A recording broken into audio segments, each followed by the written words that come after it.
نحمده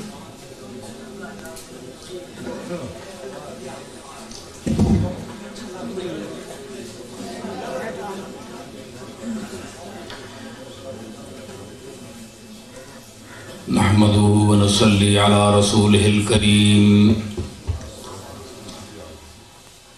أما بعد فأعوذ بالله من الشيطان الرجيم بسم الله الرحمن الرحيم إنما يخشى الله من عباده العلماء صدق الله مولانا العظيم إن الله وملائكته يصلون على النبي يا أيها الذين آمنوا صلوا عليه وسلموا تسليما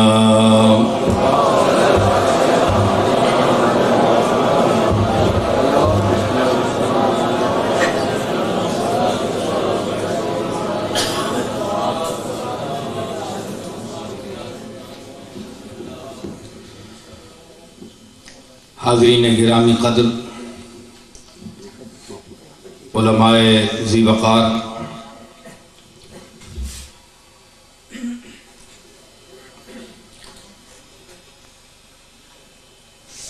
آج استاد العلماء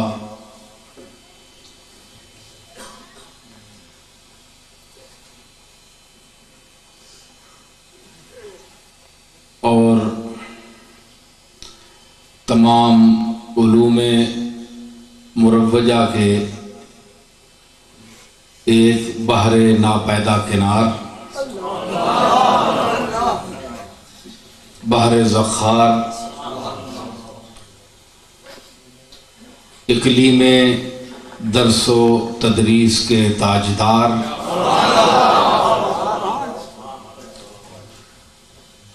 اور جرأت و استقلال کے ایک بلند مینار،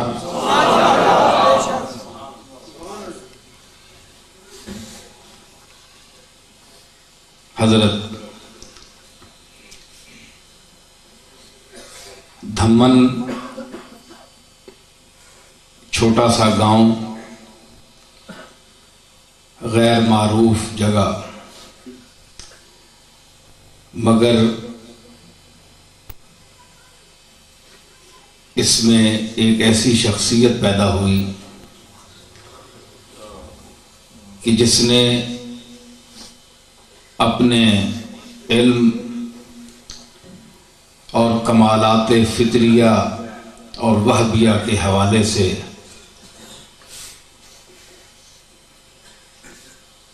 اس مقام غیر معروف کو بھی شہرت دے دی۔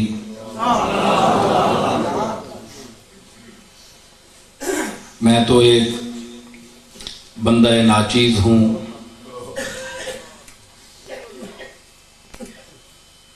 میرا ان سے کچھ اور تعلق بھی ہے، لیکن میں یہ دیکھ رہا ہوں کہ یہاں ملک بھر سے جید علماء تشریف فرما ہیں، اور انہیں یہ شرف حاصل ہے کہ وہ استاد العلماء کی خدمت میں حاضر رہ کر علوم دینیہ حاصل کرتے رہے،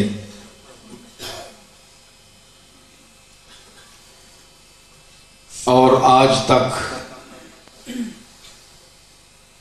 وہ سلسلہ درس و تدریس جاری کیے ہوئے ہیں، بلکہ ان کے شاگردوں کے شاگرد بھی مدرس ہیں۔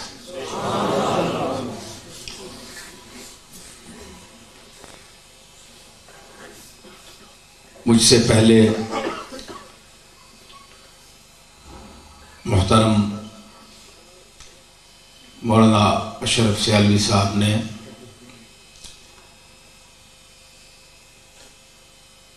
بڑی عمدہ خطابت فرمائی اور ان لوگوں کا رد پیش کیا جو کسی مرد مومن کے دنیا سے چلے جانے کے بعد اس پر موت کا اطلاق کرتے ہیں، اور ایسی موت جو نہ کچھ دکھا سکتی ہے اور نہ سنوا سکتی ہے۔ اگر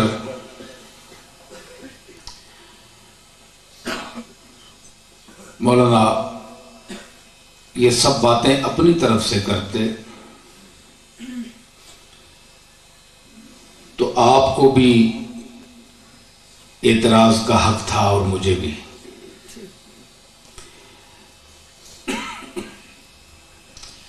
لیکن آپ دیکھ رہے ہیں کہ انہوں نے قرآنی آیات سے اور احادیث صحیحہ کی روشنی میں حضور سید عالم جناب محمد رسول اللہ صلی اللہ تعالی علیہ وسلم سے منقول روایات کا بالتفصیل ذکر فرمایا، اور اپنے مخصوص انداز میں آپ لوگوں کو سمجھانے کی کوشش کی۔ لیکن جن لوگوں نے یہ طے کیا ہو کہ ہم نے سب کچھ سننے کے بعد بھی تسلیم نہیں کرنا، ان کا علاج نہیں ہے۔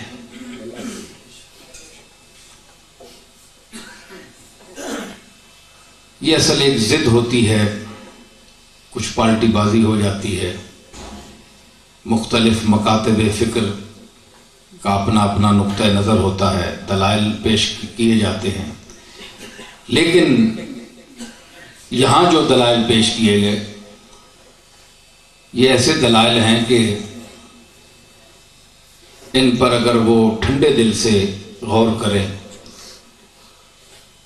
تو غالباً ان کا رد وہ پیش نہیں کر سکیں گے، کیونکہ اگر وہ رد کریں گے تو حضور کی احادیث صحیحہ کو رد کریں گے، اور آپ کی احادیث کو یا کسی حدیث صحیح کو رد کرنا یہ حضور کے قول کو، ارشاد کو رد کرنا ہے، اور حضور کے کسی قول کو رد کرنا یہ انسان کو دائرہ اسلام سے یقیناً خارج کر دیتا ہے۔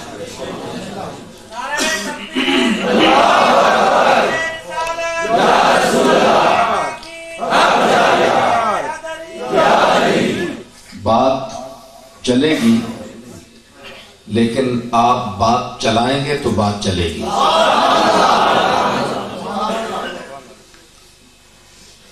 کیونکہ ظاہری عقل والے ایک مقام خاص پر آ کر رک جاتے ہیں، لیکن جنہوں نے منزل ذوق و شوق طے کرنا ہوتی ہے اور انہوں نے یہ بات دل میں طے کر لی ہوتی ہے کہ ہم نے یہ منزل طے کرنی ہے، تو پھر عقل سے آگے ایک منزل ہے، ایک جذبہ ہے جس کو ہم جنون سے تعبیر کرتے ہیں۔ اس کا یہ مقصد نہیں کہ اس جنون میں عقل نہیں ہوتی۔ یہی بات جناب ابراہیم علیہ السلام اور آپ آگ کے واقعہ سے اسی کا تعلق ہے کہ عقل ظاہر تو آگ میں کودنے سے روکتی ہے، تو جس وقت جناب ابراہیم نے آگ میں چھلانگ لگائی تو نعوذ باللہ آپ عقل سے فارغ ہو چکے تھے؟ نہیں، ایسی بات نہیں ہے، بلکہ وہ جذبہ اور جو ذوق پیدا ہوا تو اس ذوق کا اتباع عقل ظاہر نے کیا۔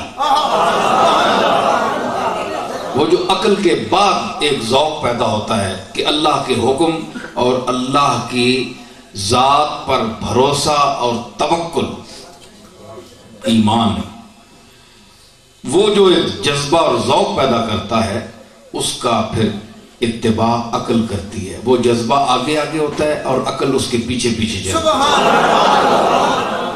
کسی نے کہا تھا کہ مقام ہوش پہ رک جائیں گے یہ فرزانے. مقام ہوش پہ رک جائیں گے یہ فرزانے، عبور وادی حیرت کریں گے دیوانے.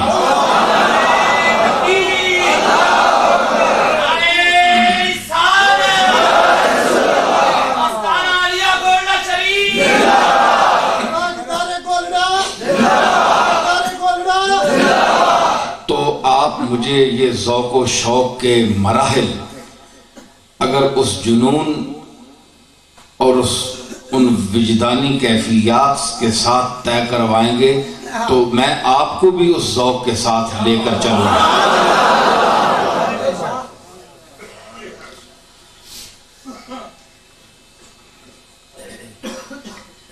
میں یہ عرض کر رہا تھا کہ میں نے جو آیت کریمہ پڑھی ہے کہ انما یخشی اللہ من عبادہ العلماء، کہ اللہ سے علم والے ڈرتے ہیں.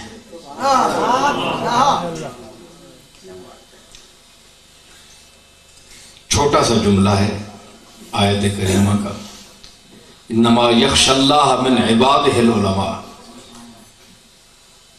اللہ سے علم والا ڈرتا ہے،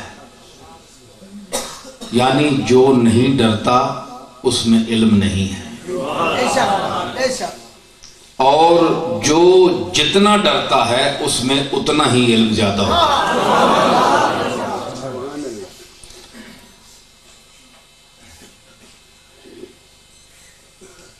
اللہ سے جو ڈرتا ہے اس میں بے باکی ہوتی ہے.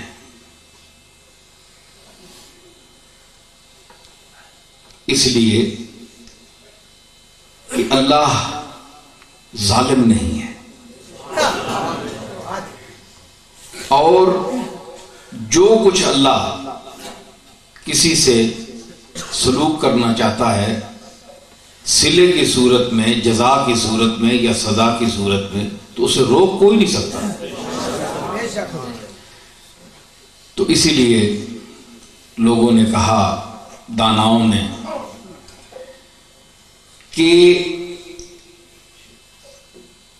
بے باکی،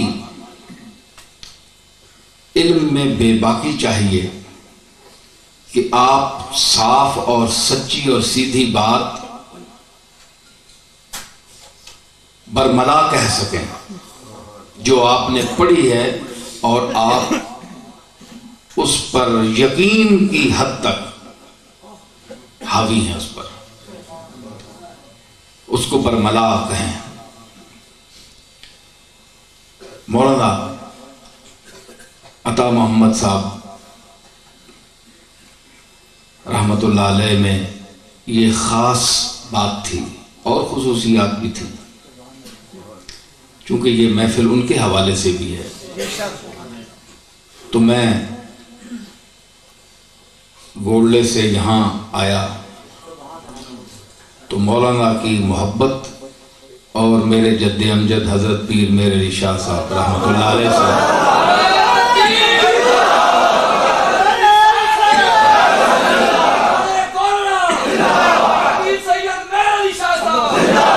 جو ان کی عقیدت اور محبت تھی وہ مجھے یہاں کھینچ کر لائی ہے.